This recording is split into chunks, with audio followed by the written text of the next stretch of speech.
Traitant TNT 11. Écrit par Nîmes. Une phrase, dont nous trouvons deux versions chez Parménide, nous est transmise ainsi dans le fragment 5. En gros, et selon la manière de traduire à laquelle on est accoutumé depuis longtemps, cela veut dire « Or le penser et l'être sont la même chose ». Heidegger, Introduction à la métaphysique. Traduisons le problème du pari dans les termes du jeu. Notre vie est une quantité finie nécessairement finie par la mort. Aussi réelle et tangible qu'elle soit, elle est en un sens toujours déjà jouée. De quelque façon qu'elle doive se dérouler, elle peut être considérée comme une mise déjà engagée. La question pertinente est alors, cette mise engagée sans notre aveu à notre naissance, cette mise involontaire, comment maintenant l'engager volontairement de la manière la plus judicieuse ? Comment hasarder, judicieusement, tant que nous sommes en vie, cette vie qui sera nécessairement perdue un jour ou l'autre, toujours prochain. Nous disposons, pour un temps indéterminé, mais nécessairement limité, de cette mise qu'est notre vie, hâtons-nous, avant de la perdre, de la hasarder, pour un gain qui en vaille la peine. Pierre Mann, Pascal et la proposition chrétienne. Pour Hegel, l'être est l'indétermination qui précède toute détermination, l'indéterminé comme point de départ absolu. En faisant une telle abstraction, il en arrive à confondre ce qui relève de l'être et du non-être.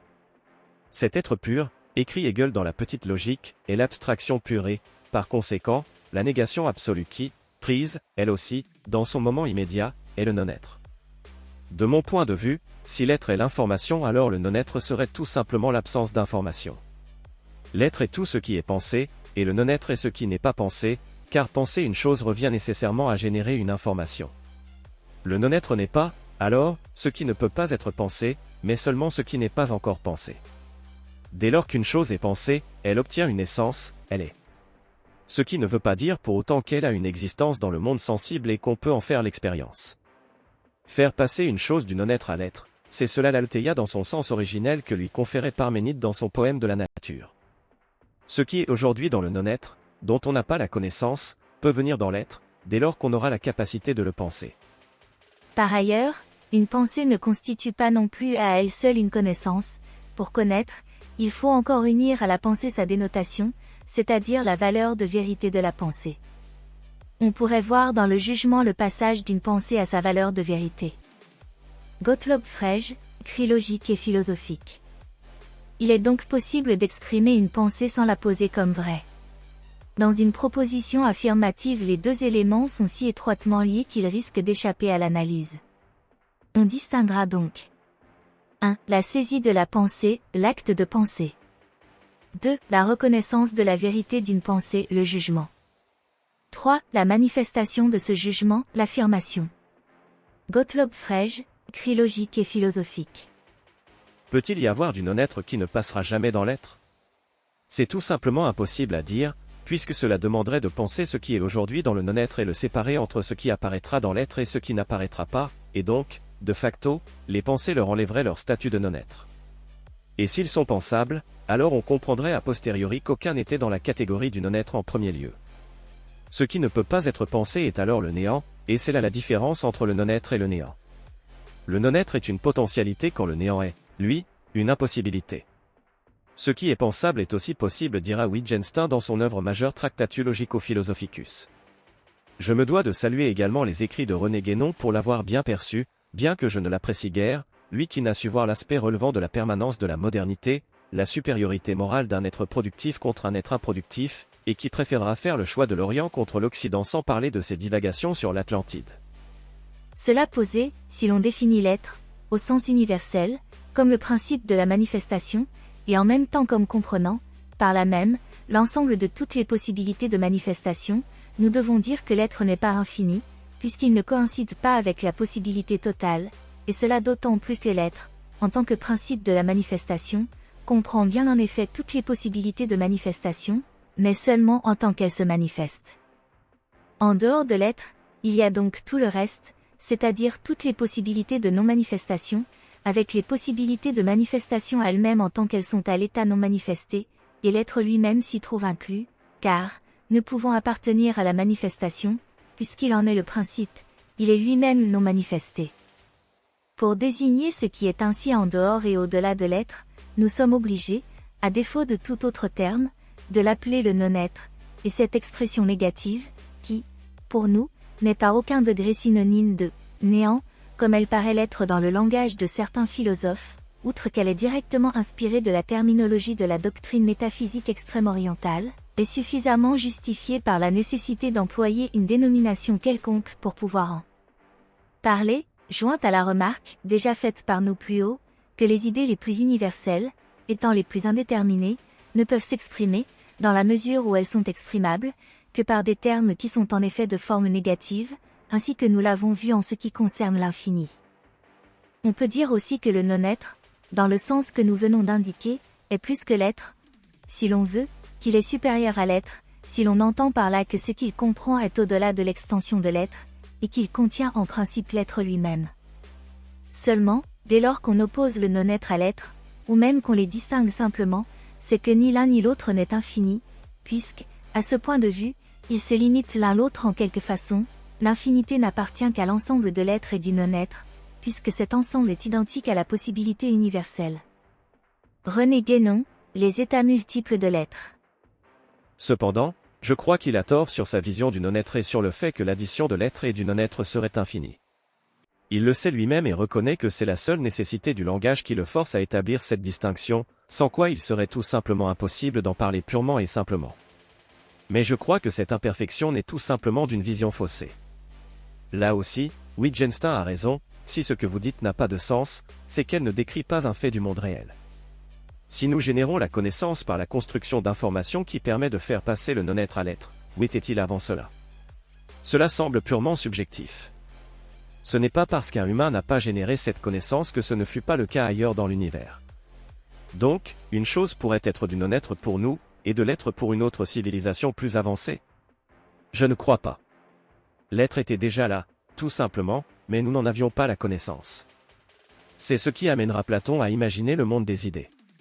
Par exemple, un hélicoptère existe dans le monde des idées, mais il nous faut construire l'information bit après bit permettant de le porter à notre connaissance, de le porter à l'essence par l'Aletheia avant de le faire apparaître dans le monde réel.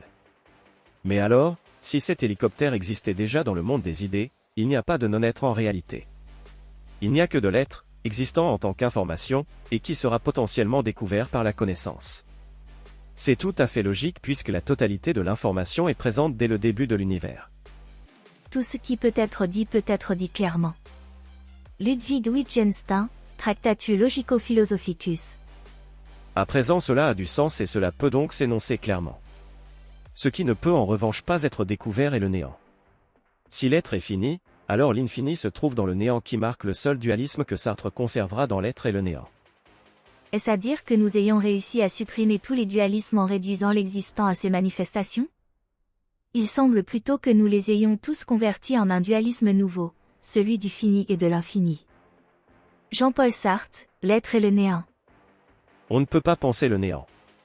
Vous remarquerez d'ailleurs qu'il vous est impossible de véritablement penser l'infini, et en même temps cela exerce une certaine fascination. C'est sur cela que repose la culture faustienne, cette attirance pour l'abstraction absolue que représente l'infini, le néant. On peut alors comprendre le lien existant entre l'ascétisme et le néant car, si le bonheur est dans la privation, la perfection est dans le néant, comme le dira Bastiat. Mais si l'être est fini, il n'en est pas moins cependant indéfini. Il en va de l'être de l'homme comme de l'être universel. Je dis indéfini et non point infini, car rien de ce qui tient à l'homme n'est infini. Frédéric Bastiat, Harmonies économiques. Lors d'une situation initiale comme le début de l'univers ou d'une vie, toutes les options sont encore possibles. L'être est encore total. Le non-être advient alors à la suite de nos choix. Il est les options qui auraient pu advenir, mais ne le furent pas. Le non-être n'est pas de l'être potentiel, il est une potentialité obsolète de l'être, des variations de l'être qui ont perdu cette qualité. Le non-être est ce qui est retiré à l'être dévoilant l'œuvre dans l'existence. Il n'y a au début que de l'être. Un être fini incluant toutes les possibilités. Et le non-être se crée au fur et à mesure que les possibilités sont sélectionnées. Je vois déjà les zététiciens hérétiques me dire. Non mais attends, mais c'est du bullshit, ou alors c'est un truc banal exprimé de façon obscure. Et c'est peut-être du bullshit, ou plutôt, prenez cela pour du SI. La discussion sur le fait que l'information est présente dès le début de l'univers n'est pas arrêtée. En tout cas, j'essaie de m'assurer que mes dires ne s'opposent en rien aux connaissances scientifiques actuelles, et il y a des pistes allant dans ce sens sans pour autant qu'il n'y ait de consensus à ce stade. Alors je souhaite les évoquer quand bien même je suis conscient ici de faire du cherry-picking, en sélectionnant ce qui va dans mon sens. Selon la théorie de l'information classique, l'information ne peut ni être créée ni détruite. Mais, il est important de noter que cette théorie est basée sur des systèmes fermés, et l'univers n'est pas nécessairement un système fermé. Cependant, dans le papier A Post-Quantum Theory of Classical Gravity, Jonathan Oppenheim explore la possibilité de formuler une théorie de la gravité classique qui serait cohérente avec la théorie quantique. L'auteur soutient que la théorie classique de la gravité doit être révisée pour tenir compte des principes de la mécanique quantique, notamment l'idée que les informations ne peuvent pas être créées ni détruites. L'information peut être effacée mais pas détruite. La différence entre l'effacement et la destruction de l'information, dans ce contexte, réside donc dans le fait que l'effacement est un phénomène temporaire et réversible, tandis que la destruction serait un phénomène permanent irréversible, mais donc impossible. Du point de vue de la physique quantique, le refroidissement et l'effacement d'informations sont étroitement liés. Deux théories importantes, la théorie de l'information et la thermodynamique, se rencontrent, mais elles semblent être en contradiction. Selon le principe de Landauer, la suppression d'un bit d'information nécessite une quantité minimale d'énergie très spécifique, tandis que la thermodynamique indique qu'une quantité infinie d'énergie est nécessaire pour refroidir un objet jusqu'au zéro absolu. Cette contradiction est liée au fait que la suppression d'informations et le refroidissement jusqu'au zéro absolu peuvent être considérés comme étant la même chose, ce qui nécessite une explication. Le problème provient du fait que la thermodynamique a été créée pour des objets classiques au XIXe siècle, tels que des machines à vapeur, des réfrigérateurs et des charbons incandescents, sans tenir compte de la théorie quantique qui n'était pas connue à l'époque. Afin de comprendre la thermodynamique des particules individuelles, il est nécessaire d'analyser l'interaction entre la thermodynamique et la physique quantique. Le professeur Marcus Huber et son équipe ont donc fait exactement cela. Et c'est peut-être du bullshit, ou plutôt, prenez cela pour du SI. La discussion sur le fait que l'information est présente dès le début de l'univers n'est pas arrêtée. En tout cas, j'essaie de m'assurer que mes dires ne s'opposent en rien aux connaissances scientifiques actuelles, et il y a des pistes allant dans ce sens sans pour autant qu'il n'y ait de consensus à ce stade. Alors je souhaite les évoquer quand bien même je suis conscient ici de faire du cherry-picking, en sélectionnant ce qui va dans mon sens. Selon la théorie de l'information classique, l'information ne peut ni être créée ni détruite. Mais, il est important de noter que cette théorie est basée sur des systèmes fermés, et l'univers n'est pas nécessairement un système fermé. Cependant, dans le papier A Post-Quantum Theory of Classical Gravity, Jonathan Oppenheim explore la possibilité de formuler une théorie de la gravité classique qui serait cohérente avec la théorie quantique. L'auteur soutient que la théorie classique de la gravité doit être révisée pour tenir compte des principes de la mécanique quantique, notamment l'idée que les informations ne peuvent pas être créées ni détruites. L'information peut être effacée mais pas détruite. La différence entre l'effacement et la destruction de l'information, dans ce contexte, réside donc dans le fait que l'effacement est un phénomène temporaire et réversible, tandis que la destruction serait un phénomène permanent irréversible, mais donc impossible. Du point de vue de la physique quantique, le refroidissement et l'effacement d'informations sont étroitement liés. Deux théories importantes, la théorie de l'information et la thermodynamique, se rencontrent, mais elles semblent être en contradiction. Selon le principe de Landauer, la suppression d'un bit d'information nécessite une quantité minimale d'énergie très spécifique, tandis que la thermodynamique indique qu'une quantité infinie d'énergie est nécessaire pour refroidir un objet jusqu'au zéro absolu. Cette contradiction est liée au fait que la suppression d'informations et le refroidissement jusqu'au zéro absolu peuvent être considérés comme étant la même chose, ce qui nécessite une explication. Le problème provient du fait que la thermodynamique a été créée pour des objets classiques au XIXe siècle, tels que des machines à vapeur, des réfrigérateurs et des charbons incandescents, sans tenir compte de la théorie quantique qui n'était pas connue à l'époque. Afin de comprendre la thermodynamique des particules individuelles, il est nécessaire d'analyser l'interaction entre la thermodynamique et la physique quantique. Le professeur Marcus Huber et son équipe ont donc fait exactement cela. Nous avons rapidement réalisé qu'il n'est pas nécessaire d'utiliser une énergie infinie pour atteindre le zéro absolu. C'est également possible avec une énergie finie, mais il faut alors un temps infiniment long pour y parvenir. Jusqu'à présent, les considérations sont toujours compatibles avec la thermodynamique classique telle que nous la connaissons dans les manuels scolaires. Nous avons découvert qu'il est possible de définir des systèmes quantiques qui permettent d'atteindre l'état fondamental absolu même à une énergie finie et en un temps fini. Aucun d'entre nous ne s'y attendait. Mais ces systèmes quantiques spéciaux ont une autre propriété importante, ils sont infiniment complexes. Il faudrait donc un contrôle infiniment précis sur un nombre infini de détails du système quantique pour pouvoir refroidir un objet quantique jusqu'au zéro absolu en un temps fini et avec une énergie finie. En pratique, bien sûr, c'est tout aussi inaccessible qu'une énergie infiniment élevée ou un temps infiniment long. Marcus Huber, Absolute Zero in the Quantum Computer. Donc pour atteindre le zéro absolu, l'absence totale d'information, il faudrait que l'énergie, la complexité ou le temps soient infinis. Logique, si la complexité est maximale, l'ordre est maximal, mais il n'y a plus d'énergie cinétique donc le système est sclérosé. Si, comme je le propose, l'univers naît avec l'intégralité de l'information et qu'elle est sélectionnée au fur et à mesure, alors il devrait commencer avec la température maximale et se diriger vers un refroidissement constant jusqu'à sa mort thermique. C'est exactement ce que l'on observe aujourd'hui avec le Big Bang appréhendé comme le début de l'univers où sa température était la plus haute et la mort thermique où elle sera la plus basse. Au moment du Big Bang, l'univers était incroyablement chaud et dense. Depuis lors, il s'est étendu, ce qui a eu pour effet de diluer l'énergie et de refroidir la température. Actuellement, la température moyenne de l'univers est d'environ 2,7 Kelvin, moins 270,45 degrés Celsius, ce qui est à peine au-dessus du zéro absolu, la température la plus basse possible. Cette température est due au fond diffus cosmologique, le rayonnement laissé par le Big Bang. En raison de l'expansion continue de l'univers, qui est apparemment en accélération, nous nous attendons à ce que l'univers continue à se refroidir dans le futur. Mais la température la plus basse de l'univers signifie-t-elle le zéro absolu? Non, il est impossible d'atteindre le zéro absolu, selon les principes de la thermodynamique, en dehors de la théorie. Le troisième principe de la thermodynamique, également appelé la loi de Nernst, stipule qu'il est impossible d'atteindre le zéro absolu par un nombre fini de processus physiques, même si le temps était infini.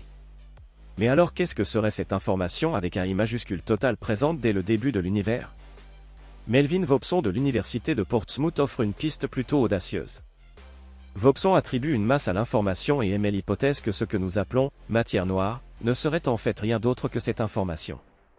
Et devinez quoi, théoriquement, la quantité de matière noire n'augmente ni ne diminue au cours du temps, comme on pourrait l'attendre de l'information si elle ne peut être ni créée, ni détruite.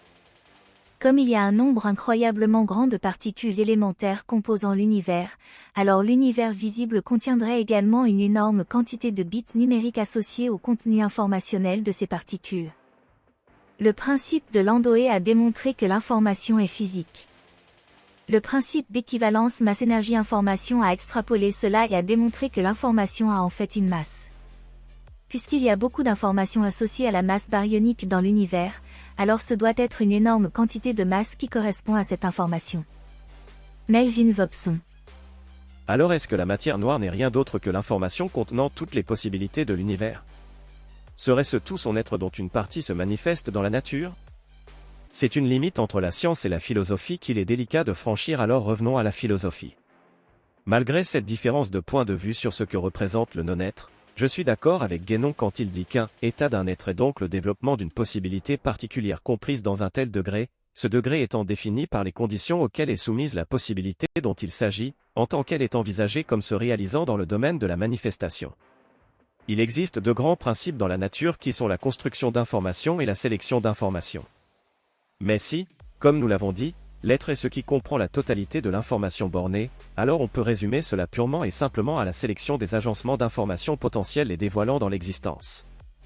Ce n'est pas tant le monde qui génère ces agencements que ces agencements qui façonnent le monde. Si on accepte ce cadre théorique, on ne peut pas partir d'un monde existant, composé de choses, de substances, d'idées, pas plus qu'on ne peut désigner par le concept de monde leur totalité, universita verum. Pour les systèmes de sens, le monde n'est pas un gigantesque mécanisme qui produit des états à partir d'états et qui détermine ainsi les systèmes eux-mêmes. Au contraire, le monde constitue un énorme potentiel de surprise, il est de l'information virtuelle qui utilise cependant des systèmes pour produire de l'information, plus précisément, pour donner le sens de l'information aux irritations sélectionnées. Niklas Luhmann, La société de la société. Et parmi ce non-être se trouvera toujours la possibilité que des versions de nous, meilleures que notre être actuel, en fassent partie. Il est l'endroit où naissent la nostalgie et les idéaux de ce que les choses auraient pu être. Ce que ne dit pas Parménide, c'est qu'on peut encore penser des choses qui ne peuvent plus être. Et si le désir est ce qui fait venir l'être à l'existence, alors il s'accompagne effectivement toujours de tout le non-être, de l'être manqué. Le portrait de ce que vous auriez pu être, maintenant perdu dans les lames du non-être, viendra vous hanter. Dans ce qui semble une pure folie, Schopenhauer ira jusqu'à voir le non-être comme un paradis perdu, d'où il eût été préférable de ne jamais sortir. Or cette soif d'existence proviendrait-elle peut-être de ce qu'après avoir maintenant goûté la vie, nous l'avons trouvée préférable à tous les biens? Certes non, nous l'avons déjà brièvement expliqué plus haut, l'expérience faite aurait pu bien plus tôt éveiller en nous une aspiration infinie vers le paradis perdu du non-être. Arthur Schopenhauer, le monde comme volonté et comme représentation. Il me faut m'arrêter sur Sioran dont je partage la vision, mais pas le point de vue schopenhauerien. Pour Sioran, naître est une privation d'être. Là où d'autres pensent qu'on sort du non-être, Sioran comprend qu'on sort en réalité de l'être et c'est en cela que je suis d'accord. Il voit cependant cela comme une malédiction, à la manière de Silène disant à Midas qu'il aurait mieux fait de ne pas naître et que la meilleure chose à faire une fois né est de mourir le plus vite possible. J'aimerais être libre, éperdument libre. Libre comme un mort-né. Sioran, de l'inconvénient d'être né. La pleine liberté se trouvant dans l'être et ce dernier précédant la naissance, cette dernière constitue une sortie de la virtualité où on pouvait tout être. Une fois né, nous sommes un être figé. Être jeté dans l'existence revient à perdre sa liberté. C'est ici la perte d'un paradis perdu, l'être, non-être, prénatal où nous sommes encore virtuellement tout. N'être pas né, rien que d'y songer, quel bonheur, quelle liberté, quel espace. Sioran, de l'inconvénient d'être né. On retrouve ici l'idée d'un jardin d'Éden où vit le premier homme qui en constitue son essence. Un lieu dépourvu des contraintes inhérentes à l'existence d'où Adam et Ève tomberont sous l'action du désir de cette dernière de goûter aux fruits défendus de la connaissance, entraînant ainsi leur chute qui n'est autre que leur entrée en scène dans l'existence. En tant qu'individuation, ils ne peuvent être parfaits et cette imperfection, symbolisée par le péché originel, fera partie de leur nature. Si l'information est effectivement entièrement présente dès le début de l'univers, alors la possibilité de notre existence est présente dès le début en tant qu'information. Il fut un temps où le temps n'était pas encore. Le refus de la naissance n'est rien d'autre que la nostalgie de ce temps d'avant le temps. Sioran, de l'inconvénient d'être né. Sa conclusion se voudra moins péremptoire. La naissance constitue un mal qu'on regretterait de ne pas avoir eu la chance de posséder. La mort n'est alors pas à craindre car l'existence ne nous condamne pas à être libres mais au contraire à ne plus l'être du tout. Malgré l'intense pessimisme caractérisant l'œuvre de Sioran, il ne se suicidera pas, mourra vieux, et usera de l'écriture comme d'un exutoire lui permettant de canaliser ses pulsions morbides. Il distingue l'idée du suicide et le projet du suicide. Penser à l'idée du suicide permet de mieux supporter la vie car elle est la possibilité d'une reconquête d'une liberté perdue, d'un retour au néant où nous étions plus libres. Cette idée nous permettrait de nous pousser à s'attacher à l'existence avec les inconvénients qu'elle comporte. C'est ainsi que la naissance est un inconvénient et pas une catastrophe.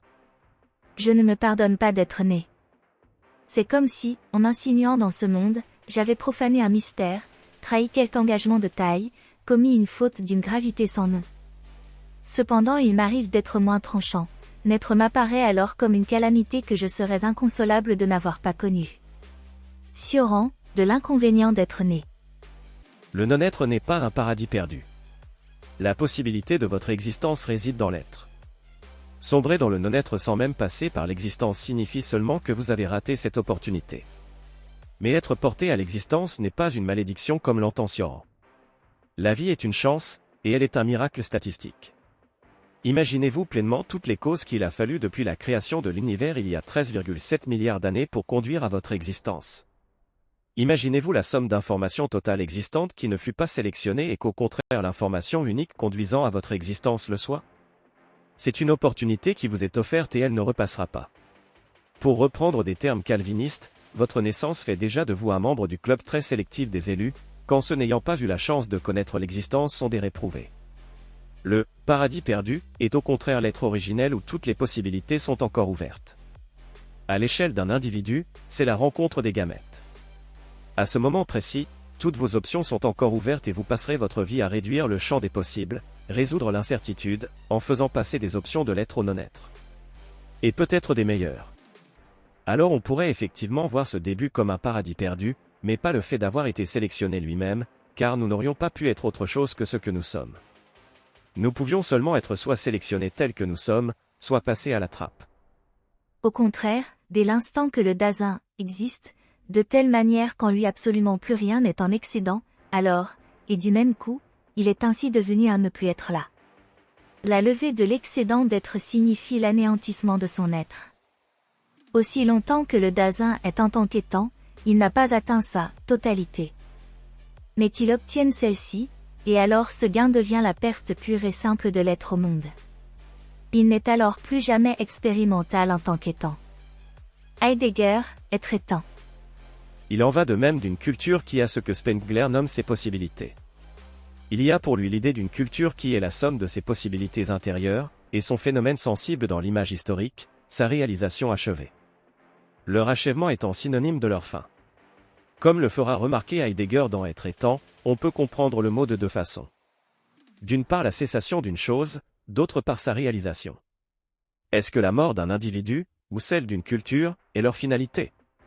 Elle représente la fin de leur existence, mais leur finalité se trouve-t-elle plutôt dans leur réalisation? Comme le fait remarquer Nietzsche dans son chapitre intitulé de la mort volontaire dans son Zarathustra, il n'est rien de plus parfait que de savoir mourir à temps, c'est-à-dire au moment où ces deux sens du mot fin coïncident. Élément typiquement hollywoodien qui voit le protagoniste se sacrifier pour sauver le monde. Le point final de sa vie est alors aussi celui dans lequel il se réalise pleinement. Henri Atlan conclut son ouvrage L'organisation biologique et la théorie de l'information en expliquant que ce qu'une structure dissipative recherche vraiment est en réalité le retour à l'équilibre thermodynamique. Elle veut se reposer dans un état d'énergie libre minimum ou, pour le dire plus simplement, mourir. Tout le reste qui relèverait de ce contient pour sa finalité telle que l'organisation, la croissance, l'apprentissage et la reproduction ne seraient pas de l'ordre du projet mais de simples perturbations aléatoires qui viennent contrarier ce projet initial du repos. Pas très enthousiasmant tout cela. Tout ce à quoi nous attachons de l'importance serait donc une illusion? On comprend ici les fondements de la position de Sioran et Schopenhauer. À quoi, à qui, servirait vraiment le sens de ce processus qu'est la vie? Une volonté qui nous est extérieure dont on ne sait rien? Au moins, si c'est le cas, alors la mort trouvée au bout de ce processus, au terme d'une vie bien remplie, devrait être une fête. Le rêve d'une cellule n'est donc ni de se reproduire, ni de jouir de son métabolisme, ni d'assimiler, mais, comme tout le monde, c'est-à-dire comme tout système physique dans le temps irréversible qui est encore celui de notre représentation, de se reposer, dans un état d'énergie libre minimum, c'est-à-dire de mourir. Seulement, par suite du dépassement d'une valeur critique dans le niveau de complexité des systèmes naturellement constitués qui lui ont donné naissance, elle est ainsi faite que pour le réaliser, elle ne peut faire autrement qu'assimiler et se reproduire. Le seul véritable projet reste encore, ici comme dans tous les systèmes physiques, celui du retour à l'équilibre, c'est-à-dire de la mort. Tout le reste, c'est-à-dire l'organisation, la croissance, le développement, l'apprentissage et la reproduction invariante elles-mêmes, ne sont pas de l'ordre du projet, mais au contraire des perturbations aléatoires qui heureusement le contrarient.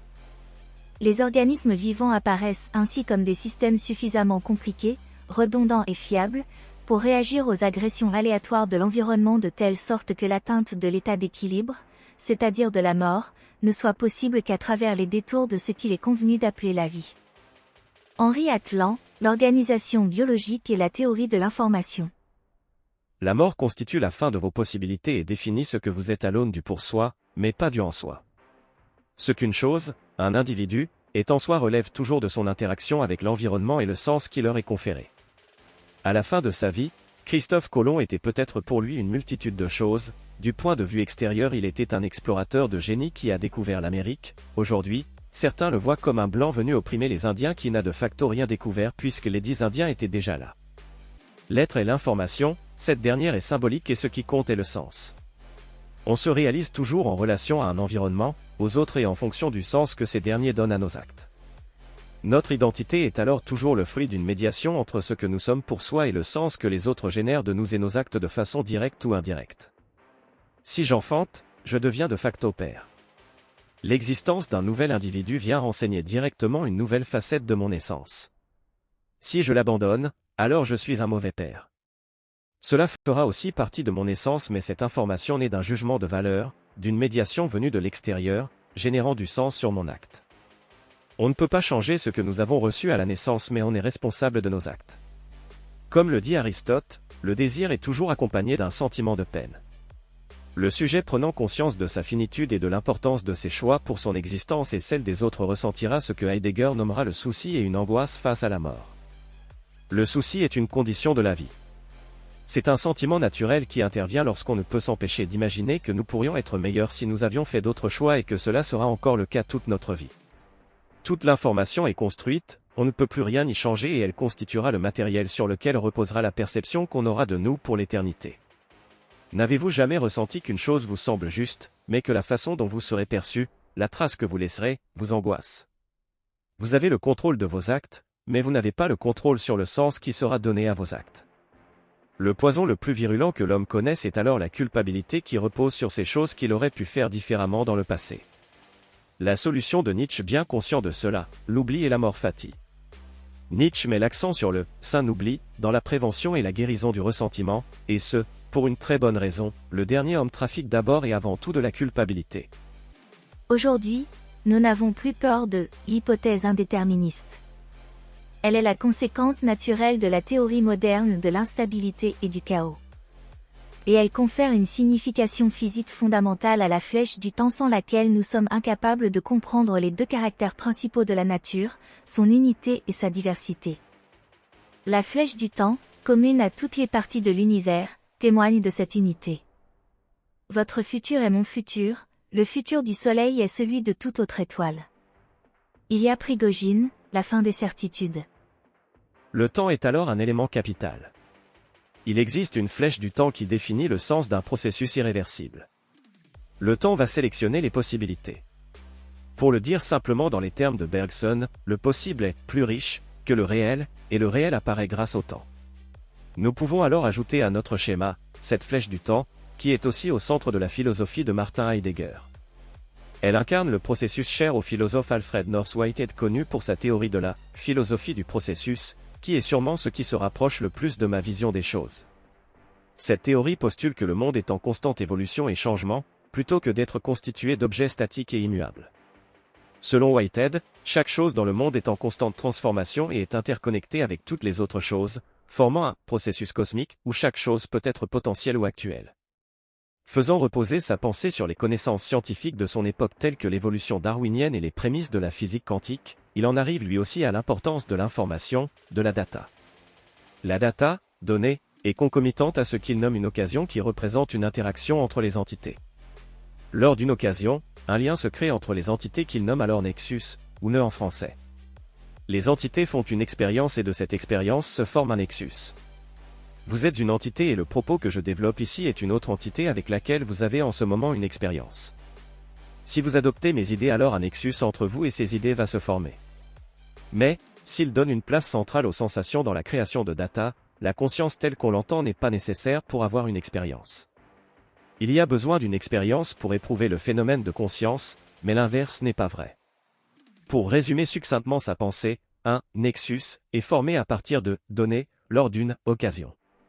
Une occasion est un événement qui se produit dans l'univers, tandis que les données sont les éléments sensoriels ou les expériences perçues par les êtres vivants. Lors d'une occasion, les données sont combinées pour former un nexus. Le nexus est une organisation spécifique de données qui a lieu lors de cette occasion. Il est formé par l'intégration de différentes données qui ont été perçues par l'être vivant pendant cette occasion. Le nexus est donc créé lorsque les différentes données sont combinées pour créer des relations entre elles. Les relations sont créées en fonction de la manière dont les différentes données sont liées et interagissent les unes avec les autres lors de cette occasion. Ces nexus se forment de manière continue au cours des occasions qui se produisent dans l'univers. Les nexus ne sont donc pas des entités permanentes ou fixes, mais plutôt des organisations dynamiques de relations qui évoluent au fil du temps. En formant des nexus, les occasions créent un continuum dans lequel les événements passés, présents et futurs sont reliés entre eux. Les nexus sont donc des points de convergence de différents événements qui sont reliés entre eux dans le continuum. Ainsi, le continuum est constitué de l'ensemble des occasions qui se sont produites dans l'univers, chacune créant un nexus particulier. Les nexus sont donc les éléments constitutifs du continuum, formant un réseau complexe de relations entre les événements dans l'univers. On peut alors imaginer le monde comme un système composé de sous-systèmes ou une société composée de nexus pour reprendre les termes de Whitehead aux contours perméables qui entretiennent des relations les uns envers les autres au cours des occasions. Une occasion peut se produire à l'intérieur ou à l'extérieur d'un système, mais une occasion se produisant à l'extérieur d'un système peut tout de même avoir un impact sur le dit système. Le monde est un continuum auquel appartient l'humain en tant que nexus et il n'y a pas une place spéciale en tant qu'animal pensant comme chez Aristote ou comme Dasein chez Heidegger. Loin d'être figés, ces systèmes croissent et décroissent, fusionnent et se séparent dans un mouvement perpétuel où leur avenir est constitué des possibilités qui s'offrent à eux en relation aux possibilités des autres systèmes. Un nexus est alors une entité dynamique ayant des expériences qui vont modifier son essence et son existence. Whitehead est reconnu comme étant un philosophe difficile à comprendre, pourtant, il m'a paru limpide dès la première lecture superficielle, car il est extrêmement aisé de placer les termes qu'il emploie sur mon schéma. Sa proposition n'a pourtant pas l'ambition d'un point de vue unificateur entre l'énergie et l'information. Cependant, il met en avant un élément clé, le processus.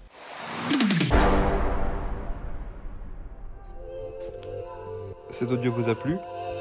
Abonnez-vous à notre chaîne afin de recevoir tout notre contenu et soutenez-nous sur Tipeee, le lien est dans la description.